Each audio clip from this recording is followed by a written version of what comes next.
Imagine staring across this dark valley at a massive invading army. You know you're completely outmatched right now. Oh, absolutely terrifying. Yeah, and your own intelligence network has just collapsed, and the heavens have gone dead silent. Welcome to today's deep dive. But before we look at how a leader navigates that kind of ultimate terror, I really want to offer a heartfelt divine blessing for your day and for the entire week ahead. That's a great way to start. Thank you. May you find profound peace, sharp clarity, and enduring strength in whatever challenges you are facing right now.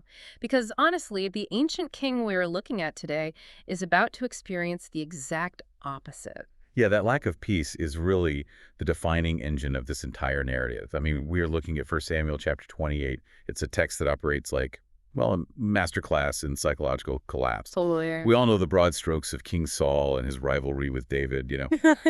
But looking at this specific chapter requires us to examine the mechanics of a leader's mind when every single support structure like military, emotional, and spiritual just evaporates overnight.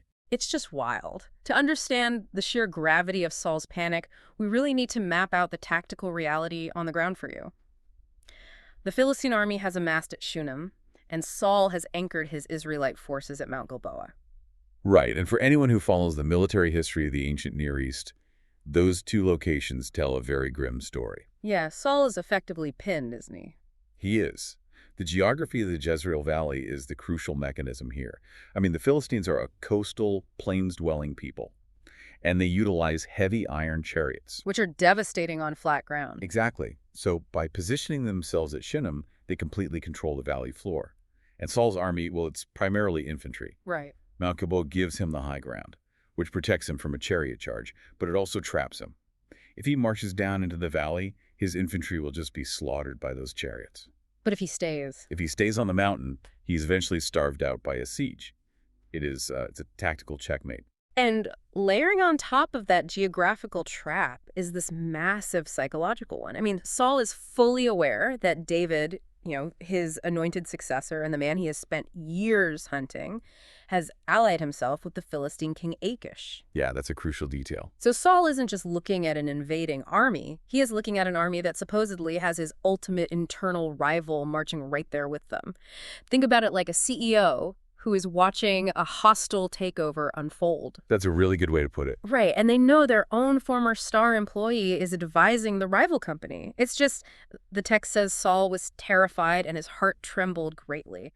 So how does this absolute panic drive his next move? Well, the cognitive load on Saul is staggering right now. In Right. modern leadership, we often talk about threat hypervigilance. Right, where you just see threats everywhere. Exactly. It's where a leader becomes so paranoid about internal betrayal Yeah. that they lose the ability to manage external crises.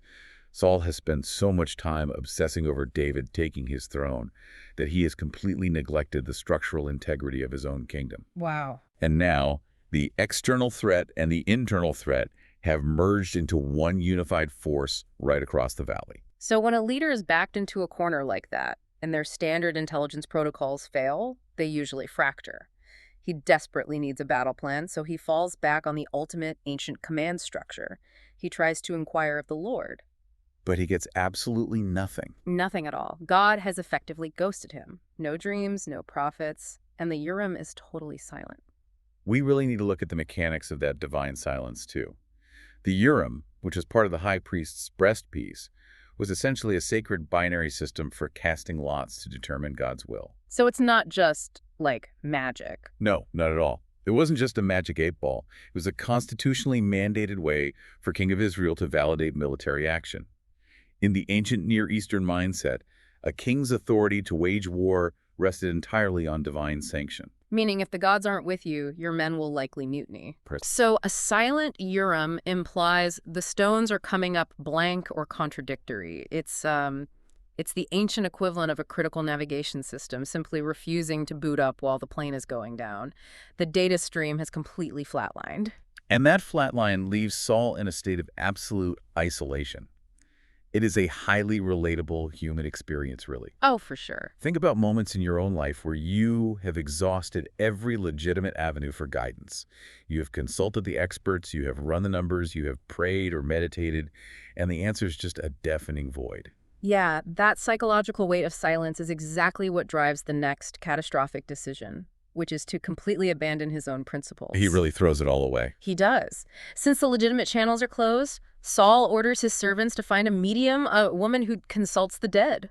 I mean, the cognitive dissonance here is staggering. Saul had previously banished all mediums and spiritists from Israel. He built his whole brand on it. Exactly. He built his brand on religious purity and strict adherence to Mosaic law. This is exactly like a politician who builds their entire career aggressively outlawing a specific practice, only to get caught sneaking out in the middle of the night to do exactly that thing when their back is against the wall. Yeah, it's a textbook example of extreme psychological compartmentalization. Under intense stress, a leader can separate their public mandate from their private terror. They just justify it to themselves. Right. They convince themselves that the rules they enforce on everyone else simply don't apply to this specific, highly nuanced emergency they are facing. It is the dark side of executive privilege. It reminds me of the sunk cost fallacy, but applied to a person's entire identity. Saul has invested his whole life into being the king chosen by God. Admitting that God has abandoned him means accepting that his life's work is over. And you just can't do that. No, instead of accepting that, he'd rather rip up his own laws and risk everything for a backdoor answer. And the physical risk he takes to get that answer is just reckless. The servants find a medium in a town called Endor. And here, the geography strikes again. If you look at a map of the Jezreel Valley, Endor is located to the north of Shunem. Which is where the Philistines are. Exactly. Saul is at Gilboa, which is to the south. So to get from his camp to Endor, Saul and his two companions have to travel roughly 10 kilometers in the dead of night, Right past the enemy. skirting right past the Philistine encampment.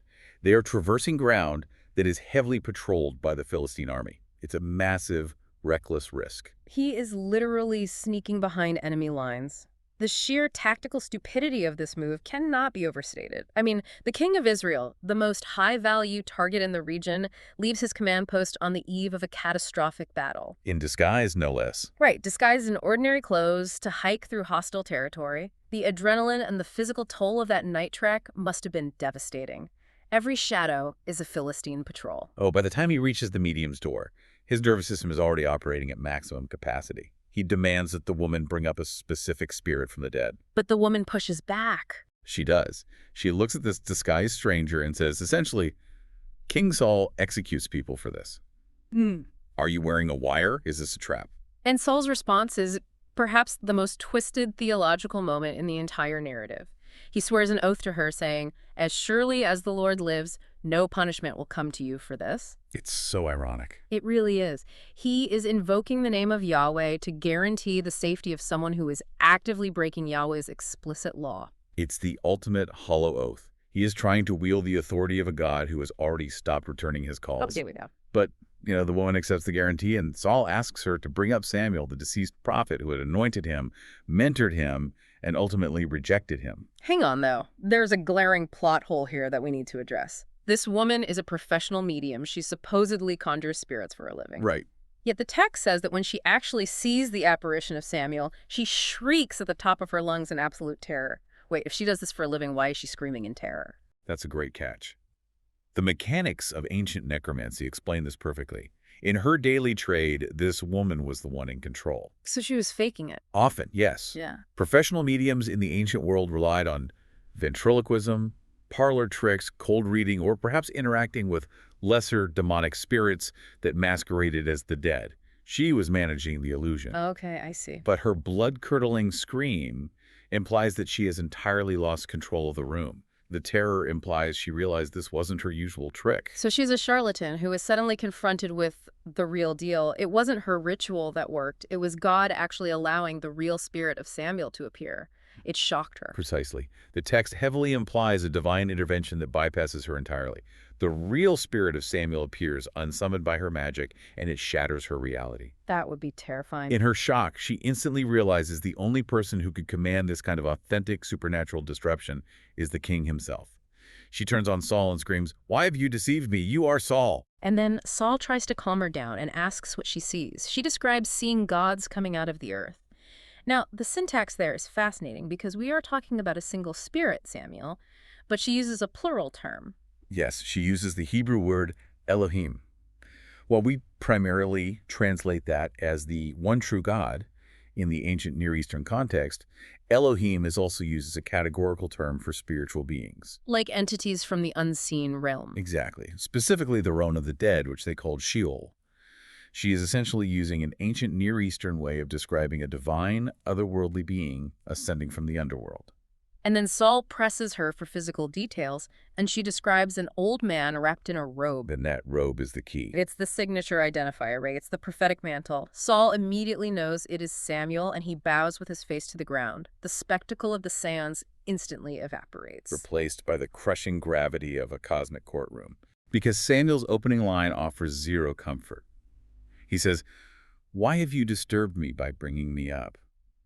We really get a glimpse into the ancient understanding of the afterlife here. That the dead don't want to be bothered. Right.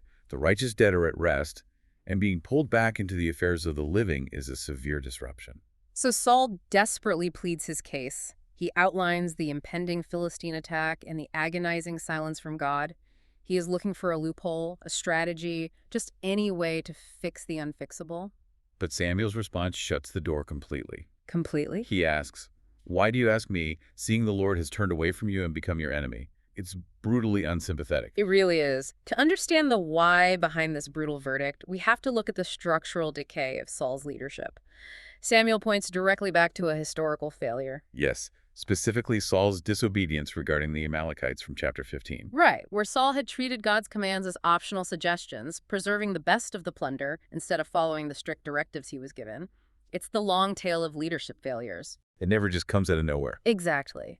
The crisis at Mount Gilboa isn't a sudden streak of bad luck. It is the inevitable consequence of a foundation that has been rotting for years. That's a great point. Leaders often try to outrun their past compromises by building elaborate defenses, but eventually the structural reality catches up with them. It's as if a fugitive has been running from their past mistakes for years. And then what happens? Suddenly, a judge emerges from the shadows in a locked room to read the final sentence. There is no negotiation. The past has finally caught up. And Samuel delivers the final structural collapse. He confirms the prophecy of doom that the kingdom is officially given to David. The paranoid fear that has haunted Saul for decades is validated in an instant. His worst nightmare comes true. The universe confirms his deepest insecurity. But the grim, unchangeable verdict goes even further. Samuel says, "Tomorrow, the Lord will also hand Israel over to the Philistines along with you, and tomorrow you and your sons will be with me." Tomorrow you will be with me. I mean, they're going to join Samuel in the realm of the dead. It's a guaranteed death sentence. There is no appeal process, no negotiation left. The gavel has dropped. The sheer biological reaction to that level of absolute unavoidable doom is immediate. The text details that Saul falls full length on the ground. Just completely collapses. He is entirely paralyzed by fear and physical exhaustion. We often read this as just emotional despair, but we have to factor in the physiological reality. Right, a massive vasovagal response. His nervous system just pulls the plug. Literally. He hasn't eaten all day or all night. He was likely fasting to prepare for the ceremony. Then he hiked 10 kilometers through enemy lines on pure adrenaline, and now he has received a supernatural execution order. His body simply refuses to function anymore. And this brings us to one of the most bizarre and profound shifts in the entire narrative. The terrified medium, the woman whose very existence Saul outlawed, the woman who thought Saul was there to kill her, suddenly becomes a caretaker. It is a stunning reversal of hospitality. It really is. She and Saul's servants have to literally beg the stubborn, traumatized king to eat. They recognize the practical reality that if he doesn't consume calories, he won't even have the physical strength to walk back to his own camp. Let alone stand on a battlefield tomorrow. They constrain him until he finally yields. And the specific practical details of the meal she prepares are highly significant. Yeah, tell us about the meal. She slaughters a fattened calf and bakes unleavened bread. In an agrarian society, you do not just casually eat a fattened calf. That animal is rare. It represents immense economic value. Reserved only for the highest, most luxurious hospitality. Exactly. She is offering the man who ruined her life the absolute best she has to give, and the unleavened bread is chosen practically. Because it's fast, right? Right. It can be baked rapidly without waiting for the dough to rise. You mix it and bake it immediately over the fire. But even with fast-baking bread, butchering and roasting an entire calf takes a long time. So think about the sensory experience of those hours. Saul has to sit in that dimly lit room, his fate sealed, processing his own imminent demise, while the smell of roasting meat slowly fills the air. Just waiting. He is waiting in the dark for a meal he knows will be his last, knowing that the sun is about to rise on the day of his death. It is a profound meditation on the inevitability of consequences. So they finally eat, they stand up, and they walk back out into the night. Heading straight toward a battle Saul knows he will not survive. They retrace their steps, walking 10 kilometers back through the dark, past the Philistine encampment, and up the slopes of Mount Gilboa. He is marching directly into his end. And that reality poses a fascinating final thought for you to ponder on your own. We started this deep dive talking about a leader paralyzed by the fear of the unknown, frantically trying to game the system to find a way out. He was completely crippled by anxiety over what might happen. Right. But when Saul walks back into the dark, knowing his inevitable death is hours away, does that ultimate certainty paralyze him, or does it strangely free him to face his end? That's a profound question. The frantic energy is just gone. Exactly. How would any of us act if tomorrow's tragedy was an absolute guarantee? Would the removal of hope cause us to collapse? Or would the sudden clarity allow us to stand up and face the music? It is definitely something to mull over. It really is. Thank you for joining us on this exploration of 1 Samuel 28. Goodbye, and God blesses all the listeners.